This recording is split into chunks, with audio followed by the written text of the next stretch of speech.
I came home early from a business trip and caught my wife on a video call with another man, and when she screamed that at least he makes her feel alive, I calmly told her to go live her best life, packed her bags, called him to come get her, and changed the locks all within 2 hours, but when he refused to take her in she absolutely lost it. I'm 37 and I'd just landed at Heathrow after my connecting flight got cancelled. Managed to grab an earlier direct flight back to London and figured I'd surprise my wife Claire with a takeaway. Well, I surprised her all right.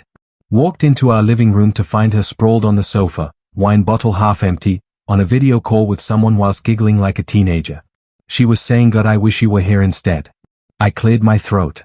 She literally jumped and nearly threw her phone across the room. She asked why I was home early. I asked who she was talking to. She said it was nobody, just book club stuff.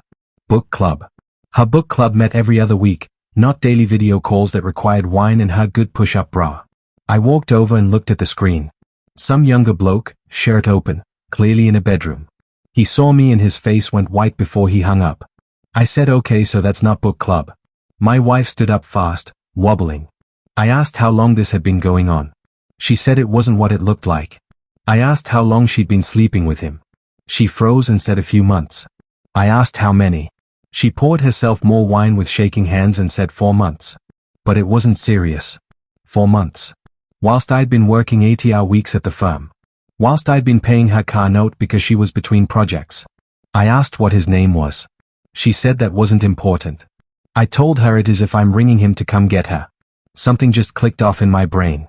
I'd spent 8 years with this woman, paid off her £34,000 in credit card debt, supported her through 3 different career transitions.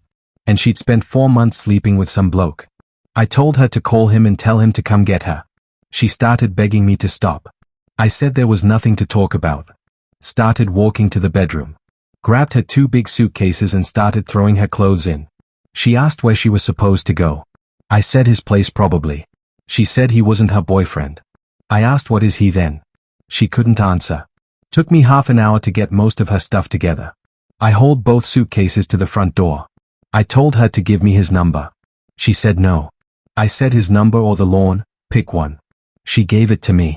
I rang it right there on speaker. He answered after 3 rings. I said, "Hey mate, so I'm the husband, you've been having a good time with my wife for 4 months, right?" Dead silence. I told him she needs somewhere to stay like permanently. I'm done, so he can come pick her up or I'm leaving it on the curb. He stuttered that this wasn't, we don't have that kind of relationship. I asked what kind of relationship do you have? He said it's casual, very casual, I have flatmates and it's not like we're dating, it was just for fun. I actually laughed. I said, so that's a no on picking her up. He said that's a hard no mate, I'm going to need both of you to lose my number. Click. My wife stared at the phone like it had betrayed her. She said he didn't mean that. I said get your stuff and go. She asked where. And that's when it happened. She stood up, face red and blotchy, and absolutely lost it. She screamed at least he makes me feel alive, that I was boring, always at work, she needed excitement. She gestured around at our house, the house I'd bought, that I paid the mortgage on. I said then go live your best life.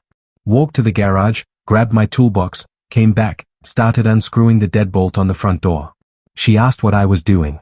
I said changing the locks. She said I couldn't kick her out. I told her house is in my name. Her face went pale. I had a new lock set I'd bought months ago. She went from screaming to begging to trying to ring her affair partner over and over. He never answered. New lock was in before dinner time. Her bags by the door. She tried her key in the new lock. Didn't work. Started pounding on the door after I shut it in her face. I texted her saying her stuff stays on the porch overnight, tomorrow it goes to charity. Turned my phone off. Made myself dinner while she pounded and screamed outside for an hour. It's been about a week now. That first night I thought maybe I went too far, but then I kept replaying her face on that video call, for months of lies whilst I worked myself half to death. Her stuff was gone the next morning. My neighbor told me her best mate picked her up around midnight. The phone calls started immediately from everyone she knew. Her sister sent me 40 texts saying I was terrible.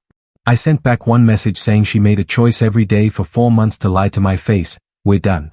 Blocked her. Then my wife started calling from 15 different numbers. Finally picked up one.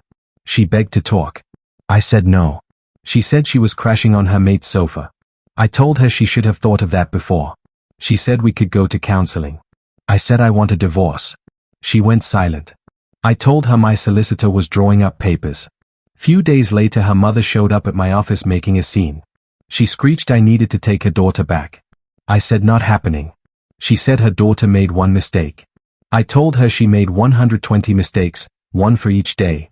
Her mum said I'd die alone. I said maybe, but with my dignity intact. Security escorted her out. The divorce finalized last week.